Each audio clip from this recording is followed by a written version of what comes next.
सर्व उपस्थित पत्रकार मित्रांचं मी स्वागत करतो। राज्याचे मुख्यमंत्री माननीय देवेंद्रजी फडणवीस साहेब, उपमुख्यमंत्री एकनाथरावजी, तसंच चंद्रशेखर बावनकुळेजी, गिरीश महाजनजी, चंद्रकांत दादा पाटीलजी आणि उपस्थित सर्व मान्यवरांनो, दरवर्षीच्या प्रथेप्रमाणे हिवाळी अधिवेशनाच्या निमित्तानं आज आम्ही सगळेजण नागपूरमध्ये आलोय।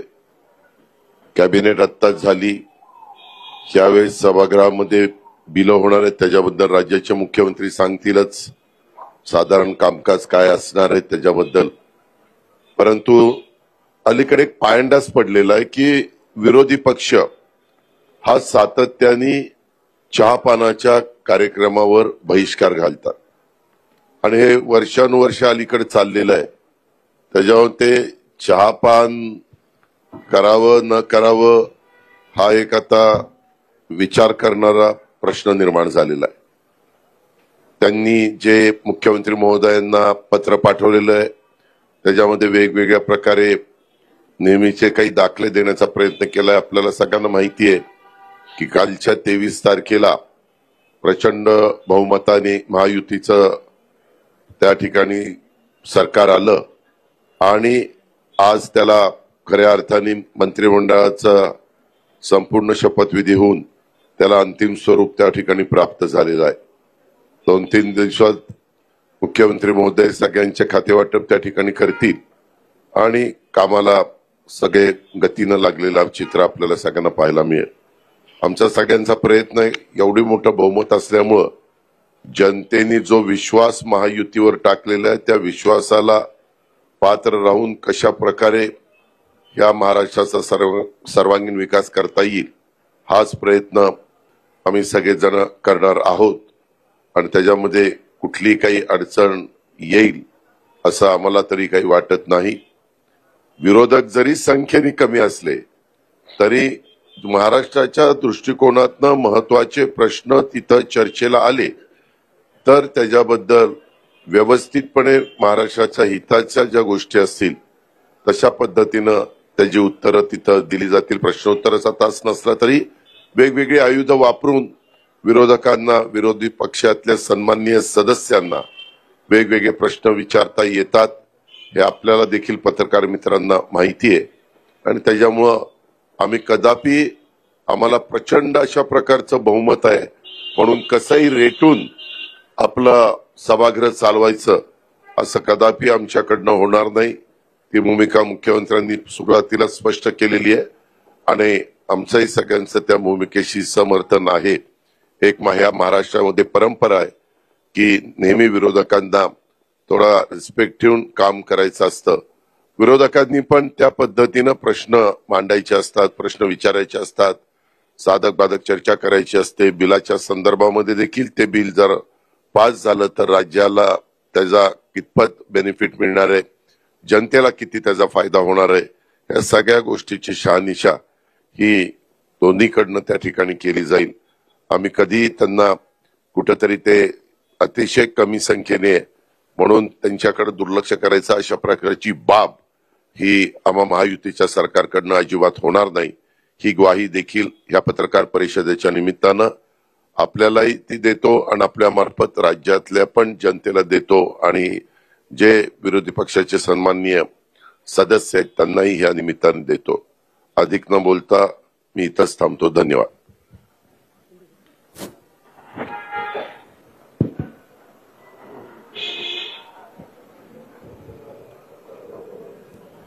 हिवाळी अधिवेशनासाठी उपस्थित सर्व पत्रकारांचं स्वागत। आज मंत्रिमंडळ विस्तार झाला, सर्व मंत्र्यांचंही स्वागत, त्यांनाही शुभेच्छा। गेल्या काही दिवसामध्ये तुम्ही लोक सगळ्या मंत्रिमंडळाचं वाटप करत होतात, पण आज आम्ही पाहत होतो कुणाला किती मंत्री, कुणाचे किती खाते कुणाचे कुणाला खाते वाटपही होईल मुख्यमंत्री महोदयांच्या नेतृत्वाखाली। आणि खरं म्हणजे अतिशय मोठं मॅन्डेट आणि हे अधिवेशन आपलं नागपूरमध्ये होतंय. नागपूरकर मुख्यमंत्री देवेंद्रजींचं मी अभिनंदन करतो, त्यांनाही शुभेच्छा देतो. खरं म्हणजे सगळ्यात कमी वयाचे असताना तुम्ही महापौर झाले ना, 27व्या वर्षी 27 वर्षी महापौर झाले आणि 44व्या वर्षी मुख्यमंत्री झाले आणि ते आता तिसऱ्यांदा मुख्यमंत्री झाले. त्यांचं मी अभिनंदन करतो. पुन्हा येईन म्हणाले. काही लोकांनी त्यांची टिंगल केली, पण ते पुन्हा आले आणि म्हणून मी त्यांचं मनापासून अभिनंदन नागपूरमध्ये करतो. यापूर्वी केलेलं आहे. पुन्हा अभिनंदन. खरं म्हणजे आमच्या महायुतीची एक नवीन इनिंग सुरू झालेली आहे. प्लेयर तेच आहेत, विरोधी पक्ष तोच आहे, मॅच नवीन आहे. आणि म्हणून खऱ्या अर्थाने आम्ही गेले 2.5 वर्ष टीम म्हणून काम केलं. मी मुख्यमंत्री म्हणून काम केलं. माझ्यासोबत देवेंद्रजी, अजितदादा. देवेंद्रजींना 5 वर्षाचा मुख्यमंत्री पदाचा असलेला अनुभव गेल्या 2.5 वर्षामध्ये कामी आला आणि आम्ही सुरुवातीला दोघांनी कारभार सुरू केला. अजितदादा नंतर आले आणि आम्ही टीम म्हणून काम केलं. आणि खऱ्या अर्थाने आपल्यालाही माहित आहे, मी सभागृहात देखील म्हणालो की जसं ते पुन्हा येईन म्हणाले तसं मी त्यावेळेस म्हणालो होतो की आम्ही दोघं मिळून 200 आमदार निवडून आणणार. आणि नंतर तर पुढचे 232 आलेत आपले, 37. मग ते अजितदादा आल्यामुळे आपलं बोनस. आणि म्हणून आम्ही जे म्हणालो ते जनतेने देखील आमच्यावर विश्वास टाकला आणि लँडस्लाईड मॅन्डेट आम्हाला मिळालं. त्यामुळे आमची आता जबाबदारी वाढलेली आहे. जनतेच्या प्रती आम्ही उत्तरदायित्व आहोत. आणि खरं म्हणजे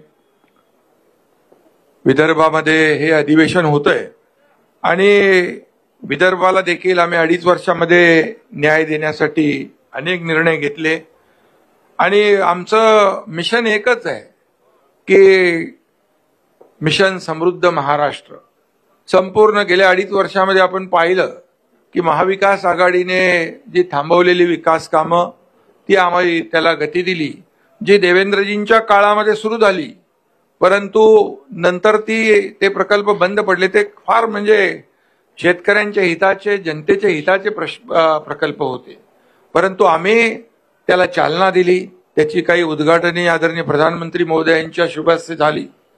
आणि एकीकडे विकास आणि दुसरीकडे लोककल्याणकारी योजना याची सांगड आम्ही घातली. आणि मला अभिमान आणि आनंद आहे की आमच्या टीमचा की लोकांनी देखील आमच्या कामाची पोचपावती दिली आणि तुम्हाला सगळ्यांचे अंदाज फोल ठरले. अनपेक्षित असा विजय, दैदिप्यमान असा विजय आम्हाला मिळालेला आहे. आणि जसं मला देवेंद्रजींनी खंबीर पाठिंबा दिला, ते उपमुख्यमंत्री होते आणि मला मुख्यमंत्री म्हणून त्यांनी पाठिंबा दिला, नंतर अजितदादांनी दिला, तसाच हा एकनाथ शिंदे देखील देवेंद्रजींच्या पाठीशी खंबीरपणे उभा राहील. कारण तुम्ही रोज काहीतरी सांगता, नाराज आहे काय. आता नाराज आणि खुशी, आनंद कसा काय व्यक्त करायचा त्याचं एक डेफिनेशन पण तुम्ही सांगायला पाहिजे. आणि म्हणून आमच्या टीममध्ये आम्ही सगळे एक टीम म्हणून काम करणार आहोत. आणि आम्ही तिघं आणि आमचं मंत्रिमंडळ जे आहे हे राज्यातल्या जनतेला आम्ही, आमची जबाबदारी आहे त्यांच्या प्रती, आम्ही अन्सरेबल आहोत त्यांना. आणि म्हणून चांगलं सरकार या ठिकाणी, लोकाभिमुख सरकार, आणि जे गतिमानतेने आम्ही निर्णय घेतले तसेच गतिमानतेने निर्णय यापुढे आम्ही घेऊ. आणि खऱ्या अर्थाने या ठिकाणी एक लोकाभिमुख सरकार, एक सर्वसामान्यांचं सरकार म्हणून आम्ही म्हणत होतो. सर्वसामान्यांचं सरकार कसं असतं हेही आम्ही दाखवून दिलं आणि लोकांसाठी आम्ही अनेक निर्णय घेतले. 2.5 वर्षामध्ये आमच्या कामांचा स्ट्राईक रेट महायुतीचा देशात नंबर 1 होता आणि म्हणून आमच्या 2.5 वर्षातल्या ऐतिहासिक कामाला जनतेने स्वीकारलं आणि विरोधकांना जनतेने नाकारलं, ही देखील वस्तुस्थिती आहे. आणि म्हणून निवडणुकीमध्ये देखील जनतेने विरोधकांना त्यांची जागा दाखवली. अगदी विरोधी, मला काही टीका करायची नाहीये, परंतु विरोधकांना देखील विरोधी पक्षनेत्या एवढं संख्याबळ देखील मिळवता आलं नाही, ही देखील वस्तुस्थिती आहे. कारण आपल्याला माहित आहे की लोकसभेच्या निकालानंतर त्यांनी मंत्रिमंडळ तयार करून टाकलं होतं. मंत्री कुणाला, मुख्यमंत्री कोण, काय सगळं. परंतु जनतेने दाखवून दिलं की खऱ्या अर्थाने जे काम करणारे लोक आहेत त्यांच्या मागे जनता उभी राहिली आणि आज 2.5 वर्षामध्ये जे काम केलं त्याची फलश्रुती, त्याचा परिपाक आज आपण पाहतोय. आणि चहापानासाठी अजितदादा मगाशी म्हणाले विरोधी पक्षाची परंपरा आहे बहिष्कार घालण्याची. आम्ही त्यांना आमंत्रित केलं होतं, आम्हाला वाटलं येतील, परंतु जनतेनेच विरोधी पक्षावर बहिष्कार घातला आणि त्यामुळे एवढी लँडस्लाइड विक्ट्री मिळाली. आणि म्हणून खरं तर आज त्याच्यावर जास्ती काय मी बोलत नाही, परंतु सुदृढ लोकशाहीचं जे काही आपण संकेत म्हणतो, सत्ताधारी पक्ष आणि विरोधी पक्ष जरी ते संख्याबळाने कमी असले तरी सुद्धा विरोधी पक्ष म्हणून आम्ही तिघही आणि आमचं महायुती सरकार कुठेही त्यांना कमी लेखणार नाही. त्यांनी आम्हाला 2.5 वर्षामध्ये हलक्यात घेतलं आणि आरोपावर आरोप, आरोपावर आरोप, आरोपावर आरोप 2.5 वर्ष केले. परंतु आम्ही त्यांनी आरोप केले, आम्ही काम केलं, काम एके काम केलं आणि म्हणून आरोपाला उत्तर आम्ही कामाने दिलं. आणि म्हणून त्यांनी आम्हाला हलक्यात घेतलं म्हणून त्यांची ही गत झाली. त्यांना आम्ही काय हलक्यात घेणार नाही, आम्ही त्यांचा मान सन्मान नक्की ठेवू. आता त्यांनी सकारात्मक राजकारण केलं पाहिजे. कन्स्ट्रक्टिव्ह क्रिटिसिझमची अपेक्षा त्यांच्याकडून आहे आणि जिथं सरकार किंवा कुठं चुकत असेल तर विरोधी पक्षाने नक्की बोलावं. परंतु या ठिकाणी विरोधाला केवळ विरोध न करता सरकारच्या चांगल्या कामामध्ये, अधिवेशनामध्ये आपण भाग घेतला पाहिजे सगळ्यांनी. सारखं ते काय त्याला म्हणतो सभात्याग करून लोकांना न्याय देता येणार नाही. आणि म्हणून आम्ही एवढंच सांगतो की आदरणीय प्रधानमंत्री देखील म्हणाले 2047 मध्ये भारत स्वातंत्र्याची 100 वर्ष पूर्ण करेल, तेव्हा विकसित भारत कसा असला पाहिजे यासाठी त्यांनी 11 संकल्प कालच जाहीर केलेत. आणि आपल्याला माहित आहे की आम्ही आपलं महायुतीचं सरकार आदरणीय प्रधानमंत्री मोदी साहेबांच्या मार्गदर्शनाखाली आम्ही काम केलं. डबल इंजिनचं सरकार म्हणून आम्ही काम केलं आणि म्हणून आमचाही देखील अजेंडा आहे याला प्रगत राज्य करायचं. मुख्यमंत्री महोदयांच्या नेतृत्वाखाली या ठिकाणी राज्य अधिक गतिमान होईल आणि पुढे या राज्यातल्या जनतेला न्याय मिळेल. आणि मी हेही सांगतो की काही मगाशी त्यांनी पत्र दिलेलं आहे ईव्हीएमच्या बद्दल, त्या ठिकाणी काही धानाच्या बद्दल. आता आपण, मला वाटतं गेल्या वर्षी आपण 15,000 रुपये दिले ना, 20,000 रुपये दिले. पहिले 15 दिले, नंतर 20 दिले आपण. म्हणजे धानाला बोनस देखील आपण आपल्या काळात जास्ती दिला. विदर्भामध्ये देखील आपण अनेक निर्णय घेतले. मुख्यमंत्री स्वतः इकडचे असल्यामुळे अनेक निर्णय आपण पाण्याचे घेतले, सिंचनाचे घेतले, वैनगंगा, नळगंगा, गोसेखुर्द, ते पर्यटनाचा जो आपलं बॅकवॉटर आहे त्याच्यावर आपण हे केलं. सुरजागडमध्ये आपण प्रकल्प सुरू केले मोठ्या प्रमाणावर. त्याच्यात मी डिटेलमध्ये जात नाही, परंतु आम्हाला अभिमान आहे की आम्ही जे काम केलं विदर्भासाठी, फक्त विदर्भामध्ये खरं म्हणजे औपचारिकता म्हणून अधिवेशन नाहीये, तर विदर्भामध्ये आल्यानंतर या नागपूरमध्ये जे अधिवेशन आहे त्याची फलश्रुती झाली पाहिजे. आणि गेल्या 2.5 वर्षामध्ये देखील आम्ही अनेक निर्णय घेतले या विदर्भासाठी, याचा देखील आनंद आणि समाधान आहे. आणि म्हणून मी आपल्याला एवढंच सांगतो की आमच्या महायुतीच्या काळामध्ये मराठी भाषेला अभिजात भाषेचा दर्जा देवेंद्रजींनी स्वतः त्याचा पाठपुरावा देखील केला आणि आदरणीय प्रधानमंत्री महोदयांनी तो देखील निर्णय घेतला. त्यामुळे अशी अनेक कामं आहेत, किती निर्णय घेतले आपण की ते सांगायला या ठिकाणी वेळ पुरणार नाही. गेल्या 2.5 वर्षात आम्ही 86 कॅबिनेट बैठका घेतल्या, 850 निर्णय घेतले. सर्व निर्णय लोकहिताचे, जनहिताचे निर्णय आम्ही घेतले. आणि आम्ही तिघांनी मिळून जे जनतेसाठी, या महाराष्ट्रातल्या लोकांसाठी घेतले ते आपल्या सगळ्यांना माहीत आहेत. आणि म्हणून यापुढे देखील एक टीम म्हणून आम्ही काम करतोय. नक्कीच पुढचा जो काही कालावधी आहे हा सर्वसामान्य जनतेसाठी, या राज्याच्या विकासासाठी, या राज्याच्या सर्वांगीण विकासासाठी केंद्र सरकार देखील आमच्या पाठीशी उभं आहे. आणि म्हणून याचा फायदा जनतेला होईल, महाराष्ट्राला होईल. आणि जे आदरणीय प्रधानमंत्री महोदयांचं $5 ट्रिलियन जे हे आपलं स्वप्न आहे, त्याच्यामध्ये आमचं जे $1 ट्रिलियन जे स्वप्न आहे, जो गोल आहे, तो मला वाटतं आम्ही अचीव करू. त्याच्यापेक्षा जास्ती पुढे जाऊन अचीव करू. एवढंच या प्रसंगी आपल्याला सांगतो. आणि ईव्हीएमच्या बाबतीमध्ये मी एवढंच सांगेन की जेव्हा लोकसभेमध्ये ईव्हीएम त्यांना 31 जागा मिळाल्या, त्यावेळेस त्यांना बॅलेट पेपर आठवला नाही. त्यांना जिथं जिथं जेव्हा ज्या राज्यामध्ये, कर्नाटकमध्ये असेल, तेलंगणामध्ये असेल, अगदी आता झालेली झारखंडमध्ये असेल, इकडे जेव्हा त्यांना विजय मिळाला तिकडे त्यांनी ईव्हीएम चांगला आहे आणि बॅलेट पेपरचा काय उल्लेख केला नाही, बॅलेटनी निवडणुका घ्या म्हणून. जेव्हा हरतात तेव्हा ते ईव्हीएमवर त्याचा खापर फोडतात, जेव्हा हरतात तेव्हा इलेक्शन कमिशनवर खापर फोडतात, आणि जेव्हा त्यांच्या विरोधात निकाल लागतो तेव्हा अगदी हायकोर्ट असू दे, सुप्रीम कोर्ट असू दे, त्यांच्यावर देखील खापर फोडतात. त्यामुळे ही दुटप्पी भूमिका आहे. आणि म्हणून मी एवढंच सांगतो की हार जी आहे आम्ही लोकसभेमध्ये दिलदारपणाने आम्ही स्वीकारली, आणि आम्ही कुठं त्रुटी आहेत त्या शोधल्या, आणि ज्या धडाक्याने आम्ही काम केलं त्यामुळे विधानसभेमध्ये परिवर्तन घडलं. त्यामुळे विरोधकांना देखील माझी विनंती आहे की जनतेचं जे मॅन्डेट आहे, जनतेने दिलेलं मॅन्डेट, त्याचा अपमान करू नका आणि वस्तुस्थितीला सामोरं जा. एवढंच माझं या प्रसंगी सांगणं आहे.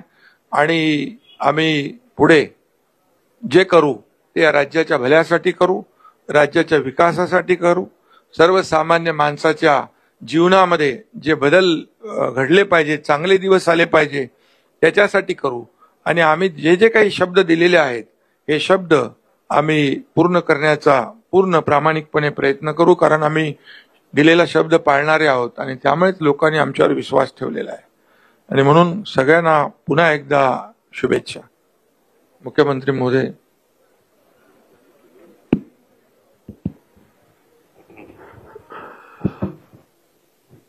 सर्वप्रथम आपल्या सर्वांचं या ठिकाणी मी अतिशय मनपूर्वक स्वागत करतो. आणि हिवाळी अधिवेशन आहे आणि थंडी देखील आहे, त्यामुळे निश्चितपणे या अधिवेशनामध्ये आम्ही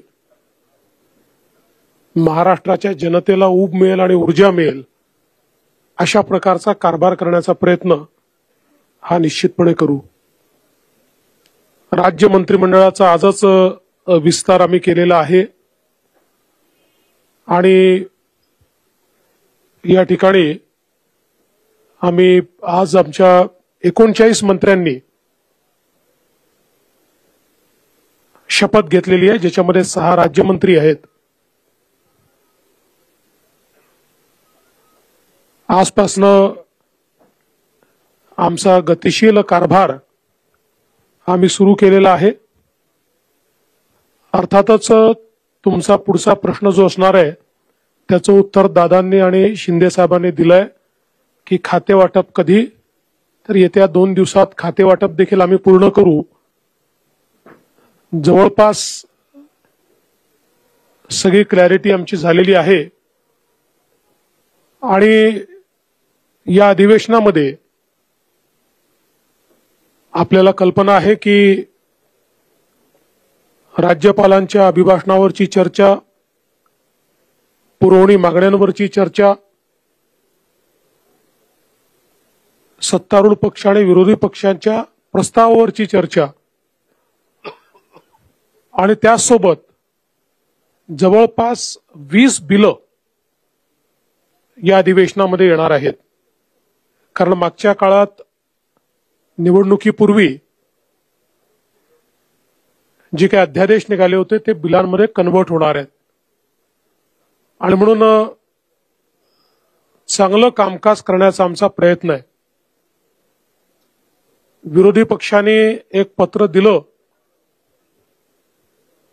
मागच्याच अधिवेशनातलं पत्र फक्त एक ईव्हीएमचा पॅरेग्राफ ऍड करून त्यांनी दिलं आणि म्हणून आपण मगाशी बघितलं असेल की बोलताना ते हिवाळी अधिवेशनाला पावसाळी अधिवेशन म्हणाले, कारण पत्र ते जुनच होतं. पण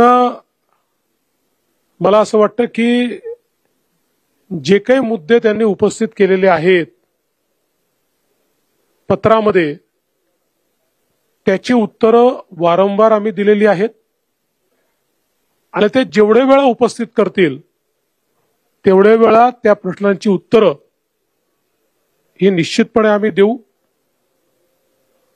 महाराष्ट्रामध्ये एक गतिशील सरकार आणायचं आमचा प्रयत्न आहे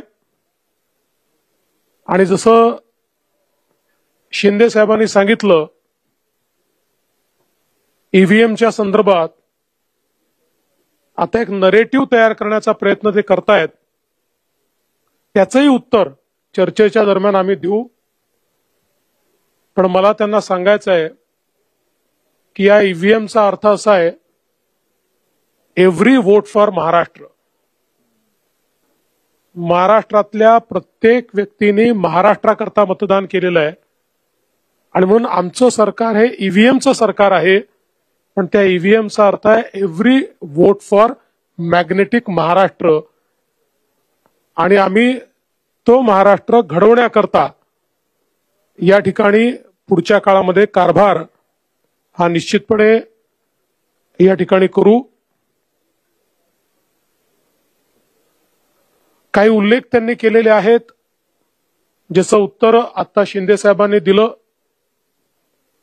खरं म्हणजे मी आकडेवारी सभागृहात सांगेन, पण आपल्याला सांगतो की सोयाबीनच्या खरेदीमध्ये यावर्षी आपण गेल्या 15 वर्षाचे रेकॉर्ड तोडले आहेत. इतक्या मोठ्या प्रमाणात खरेदी चाललेली आहे आणि मागच्या वर्षी सोयाबीन आणि कापसाकरता भावांतर योजना आपण राबवून हमी भावापेक्षा जो काही मार्केट रेट कमी होता त्याचे पैसे दिले, ते शेतकऱ्यांच्या खात्यामध्ये पोहोचले देखील. दुधाचा विषय असेल त्याला 5 रुपये 7 रुपये अशा प्रकारे मदत करण्याचं काम आपण केलं आणि एकूणच शेतकऱ्याच्या पाठीशी आपण उभं राहिलो. धानाच्या शेतकऱ्याला हेक्टरी 20,000 रुपये मदत आपण त्या ठिकाणी केली आणि म्हणून शेतकऱ्यांच्या पाठीशी ताकदीनं उभं राहणारं अशा प्रकारचं आपलं सरकार आहे. काही घटनांचा उल्लेख देखील या ठिकाणी करण्यात आलेला आहे. परभणीची जी घटना आहे त्या घटनेमध्ये एका मनोरुग्णाने ज्या प्रकारे भारताच्या संविधानाचा अपमान केला, त्या मनोरुग्णाला अटक देखील करण्यात आली. दुर्दैवाने त्याच्यानंतर एक उद्रेक देखील झाला.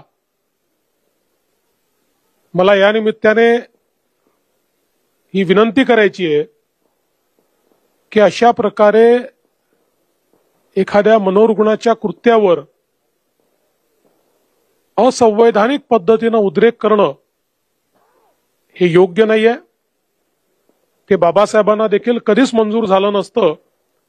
मात्र जी घटना घडली ती घडून चुकली आहे. मी एवढंच सांगतो, हे सरकार संविधानाचा सर्वोच्च सन्मान करणारं सरकार आहे. कुठल्याही परिस्थितीमध्ये तसूभरही संविधानापेक्षा वेगळं काम हे सरकार करणार नाही. आम्ही सगळ्यांनी ज्या संविधानाची शपथ घेतली आहे त्या शपथेप्रमाणेच हे सरकार काम करेल, संविधानाचा गौरव करेल, हा विश्वास या निमित्ताने मी देतो.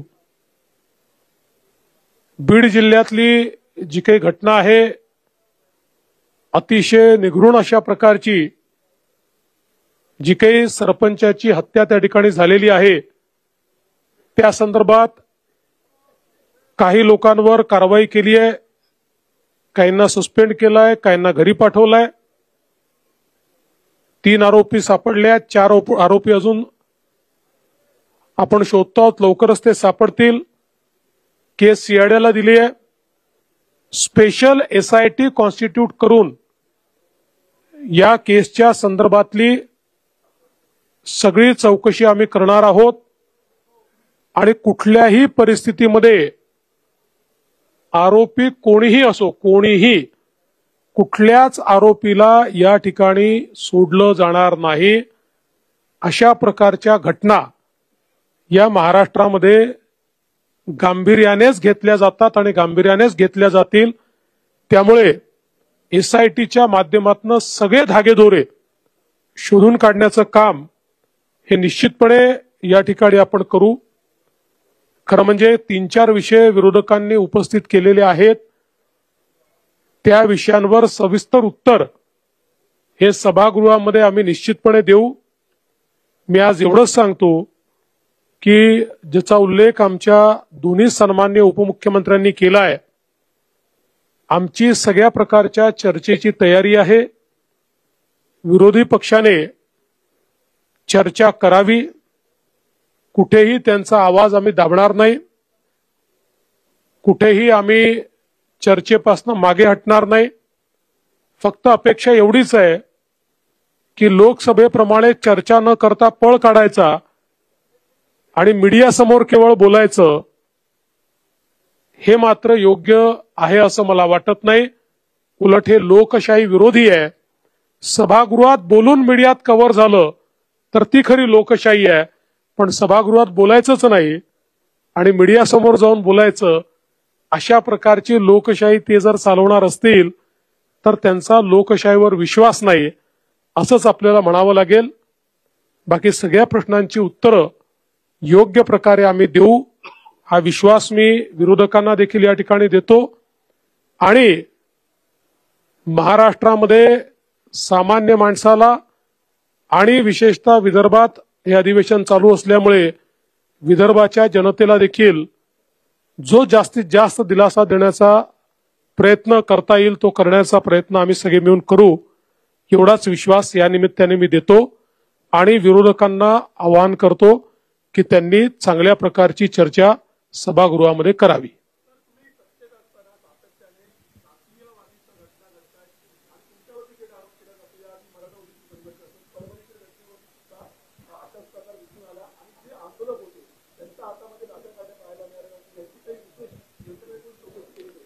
त्या संदर्भात सगळी कारवाई केलेली आहे. आम्ही पोलिसांना हे सांगितलेलं आहे की आकस बुद्धीने कारवाई करू नका, कोम्बिंग ऑपरेशन वगैरे करू नका, पण जे लोक कॅमेऱ्यामध्ये लाठ्या काठ्या घेऊन तोडफोड करताना दिसतायत, दगडं मारताना दिसतायत, त्यांच्यावर मात्र कडक कारवाई झाली पाहिजे हे मी सांगितलेलं आहे.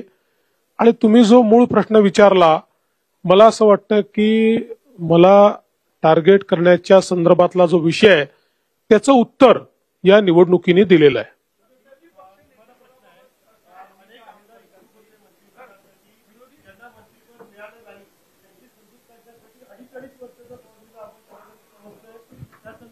प्रतिज्ञापत्र आमदारांकडून आपण घेऊन घेतो, नक्की हा विषय काय?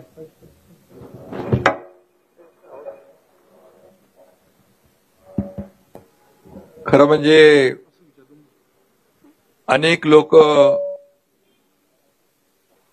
त्यांची क्षमता असते, मंत्री बनण्याची अपेक्षा असते, इच्छा असते, त्यामुळे जे काम करू शकतील, कॅपेबल आहेत, आणि कोण ज्यांना दिलं ते त्या क्षमतेचे आहेत, ज्यांना नाही दिलं ते त्या क्षमतेचे नाहीत असं नाहीये. आणि म्हणून आम्ही एक पक्षाचा एक निर्णय घेतलाय, 2.5 वर्षाचं मंत्रीपद. जो काम करेल तो पुढे जाईल. आणि त्यामुळे आम्ही पक्षाने ठरवलेला तो निर्णय आहे. त्यामुळे मला वाटतं अनेक लोकांना संधी देऊ शकतो आणि खऱ्या अर्थाने माझी भूमिका स्पष्ट आहे की जे पद जो विभाग ज्याला मिळेल त्याला पूर्ण न्याय दिला पाहिजे आणि जो परफॉर्म करेल त्याला संधी मिळेल. आणि त्याच्यात आपण म्हणतो ना काय इंग्रजीमध्ये परफॉर्म ऑर पेरिश, तर त्यामुळे जो परफॉर्म करेल तो पुढे जाईल. सीएम सर, माझा प्रश्न होता की विरोधी पक्षनेते पदाबाबत काय भूमिका आहे सरकारची? विरोधी पक्षनेते पदाबद्दल सरकारची भूमिका काहीच नसते. त्याचा निर्णय कायद्याने आणि नियमाने अध्यक्षाने घ्यायचा असतो. अध्यक्ष जो निर्णय घेतील तो आम्हाला मान्य असेल. आमची कुठली अडवणूक त्यात नसेल, आमचा कुठलाही दबाव त्यात नसेल. अध्यक्षांनी उचित निर्णय करावा, आम्ही त्याचा सन्मान करू. सीएम सर यही सवाल जो शिंदे सर अपने पार्टी में कर रहे हैं, 2.5 साल जो है मंत्री बना के रखने की, क्या बीजेपी भी इसी फॉर्मूले पे काम करेगी, ये आपसे जानना चाहेंगे? देखिए, उसमें से आधा तो हम करने वाले हैं. यानी क्या करने वाले हैं? हम परफॉर्मेंस ऑडिट ये निश्चित रूप से हर मंत्री का करेंगे और परफॉर्मेंस ऑडिट में जहां ये ध्यान में आएगा कि मंत्री उचित काम नहीं कर रहे हैं, उस समय उस मंत्री का पुनर्विचार किया जाएगा. हा एक मिनिट जसं देवेंद्रजी म्हणाले तसं मी 2.5 वर्ष म्हणजे 2.5 वर्ष त्यांनी काही करावं असं नाही. त्याचं पण परफॉर्मन्स ऑडिट, त्याच्या कामाचं मूल्यमापन केलं जाईल. कामाचं मूल्यमापन मंत्र्यांचं होणार की तिन्ही म्हणजे सगळ्या मंत्र्यांचं होणार? तिघांनीही आम्ही आज आमच्या मंत्रिमंडळ बैठकीमध्ये आम्ही तिघांनीही सगळ्या मंत्र्यांना हे सांगितलेलं आहे की आपल्या सगळ्या मंत्र्यांच्या कामाचं परफॉर्मन्स ऑडिट आम्ही करू. आणि दुसरा प्रश्न की दंगलखोरांवर आपण कारवाई करण्यासंदर्भात कायदा केलेला आहे. अनेक ठिकाणी या जाळपोळीच्या घटना घडतायत आणि सार्वजनिक मालमत्तेचा विध्वंस होतो आहे, तर त्यांच्याकडनं तो खर्च वसूल करणे किंवा सार्वजनिक मालमत्तेचा कायद्याने अशी कारवाई होणार का? निश्चित कायद्याप्रमाणे ती कारवाई केली जाईल.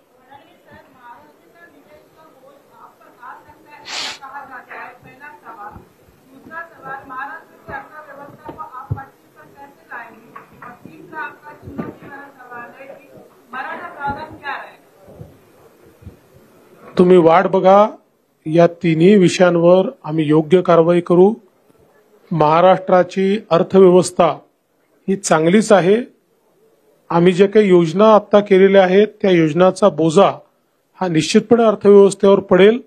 त्याचं योग्य मॅनेजमेंट करण्याचा प्रयत्न आमचा असणार आहे.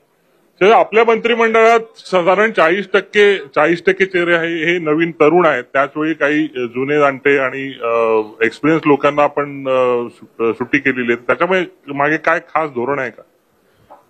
नाही, आमचा प्रयत्न असा आहे की हे मंत्रिमंडळ एक सर्व प्रकारचा चेहरा याच्यामध्ये दिसला पाहिजे.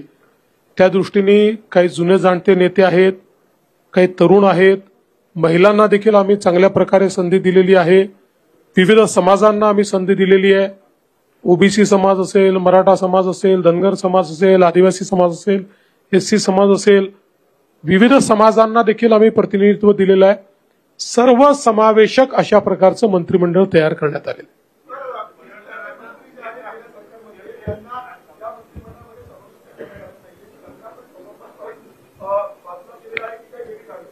वेगवेगळी कारणं त्याच्यामध्ये आहेत. अनेक वेळा काही मंत्र्यांना याकरता घेण्यात आलेलं नाही. मी भाजपचं सांगतो आमच्याकडे की पक्षाने त्यांना काही वेगळी जबाबदारी द्यायचं ठरवलेलं आहे. आपल्याला कल्पना आहे बीजेपीमध्ये अनेक वेळा आम्ही जर कोणाला जबाबदारी पक्षात द्यायची असेल तर त्यांना मग मंत्रिमंडळात स्थान देत नाही. काही असं देखील असू शकतं की काही जे मंत्रिमंडळातून ड्रॉप झाले आहेत त्यातले काही परफॉर्मन्समुळे देखील ड्रॉप झालेले असू शकतात.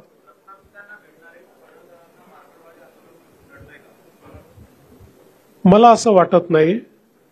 आणि शेवटी गोपीचंद पडळकर हे आत्ताच विधानसभेमध्ये निवडून आले आहेत. त्याच्या आधी ते विधान परिषदेमध्ये होते.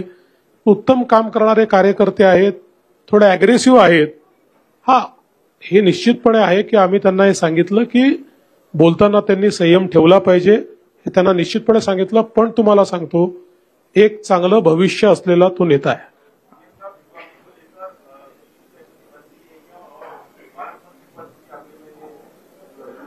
विभागों को लेकर हमारी करीब करीब सहमति बन चुकी है और इसीलिए मैंने कहा कि हम अब उसका जो बांटअप है वो अगले 2-3 दिन में कर देंगे. पालक मंत्री के लिए अभी तक हम बैठे नहीं है क्योंकि वो चुनौती अभी हमारे सामने नहीं है. हम अधिवेशन के आखिरी दिन बैठेंगे और पालक मंत्री का भी निर्णय कर देंगे. आपण फडणवीस साहेब, आपण काही महत्वाची जबाबदारी त्यांच्यावर द्यायची. फडणवीस साहेब,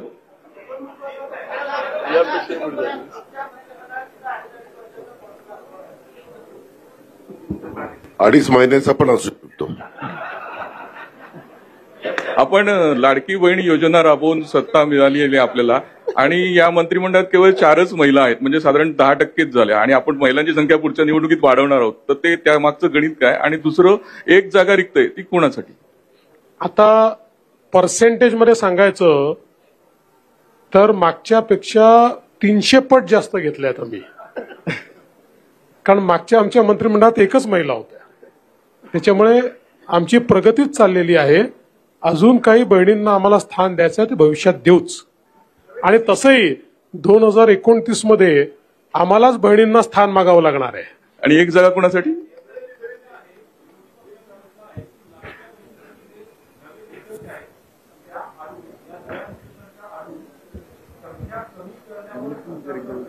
माझं विरोधी पक्षाला आव्हान आहे की नवीन निकष कुठले आहेत त्यांनी सांगावे.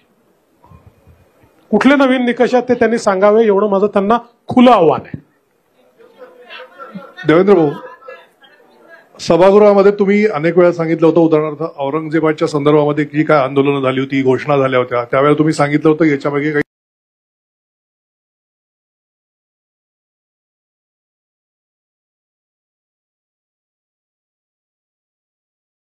काढू आणि आम्ही सांगू.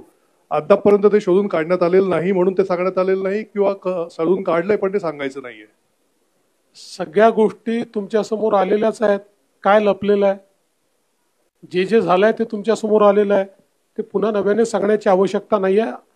पण काही गोष्टी मात्र तुम्ही जे म्हणालात, विशेषतः अराजकतेच्या संदर्भातल्या, त्याचा खुलासा या अधिवेशनात मी करणार आहे.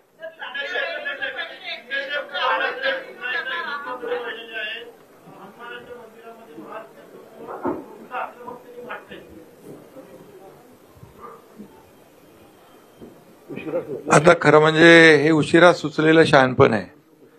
काय हिंदुत्व काय टी शर्ट आहे का तो बदलता येतो? अरे बाबा, त्यांनी हनुमान मंदिरात जाता हनुमान चालीसा वाचणाऱ्या त्या लोकांना जेलमध्ये टाकलं होतं. आता आम्ही त्यांना काय सांगत होतो?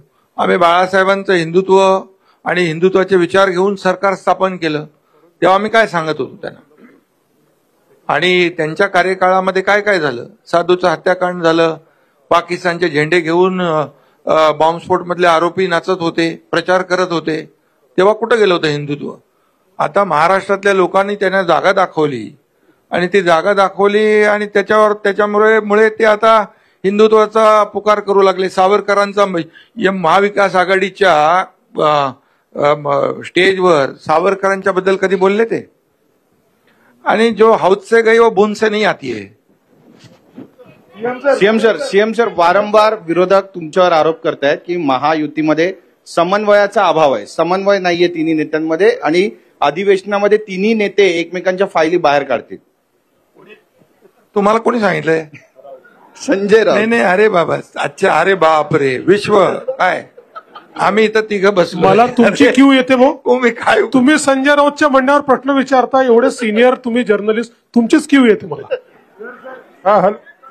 सीएम सर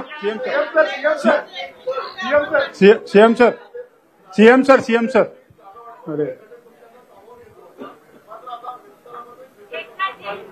सीएम सर, नाही, आमची इच्छा होती घटक पक्षांना सामावून घ्यायची. काही कारणाने सामावून घेऊ शकलेलो नाही, पण भविष्यात त्यांना सामावून घेऊ. सीएम सर, जे नाराज आहेत घटकपक्ष असतील त्यांना महामंडळ वगैरे काही देणार आहात का लवकर? नाराजांना आम्ही समजून सांगू, आमचेच आहेत, त्यांना नक्की समजून सांगू.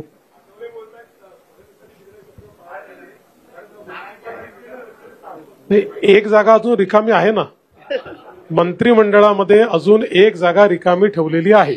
सीएम साहब, करारानुसार विदर्भात अधिवेशन सुरू होत आहे उद्यापासून. विदर्भ वेगळ्या विदर्भासाठी काय आपण निर्णय घेणार आहे का? त्याचा अधिवेशनात निर्णय होत नाही, त्याचा निर्णय केंद्र सरकार घेतं. 2018 इथलं अधिवेशन घेऊ शकत नाही. 2018 मध्ये आपण मुख्यमंत्री होते.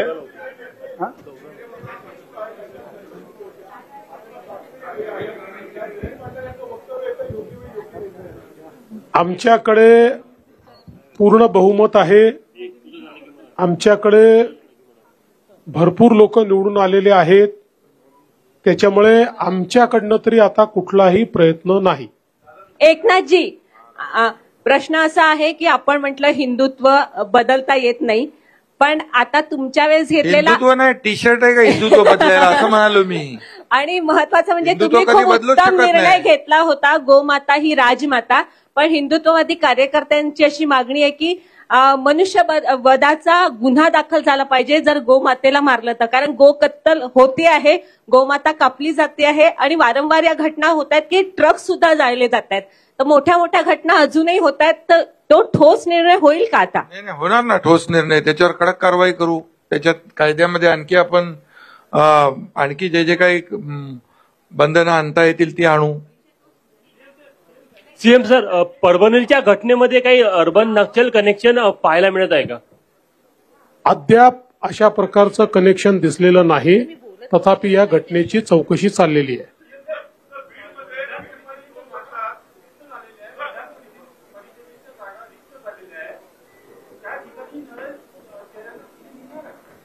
आता तर ते जेव्हा इलेक्शन कमिशन घोषित करेल तेव्हाच आपल्याला ते करता येईल. लास्ट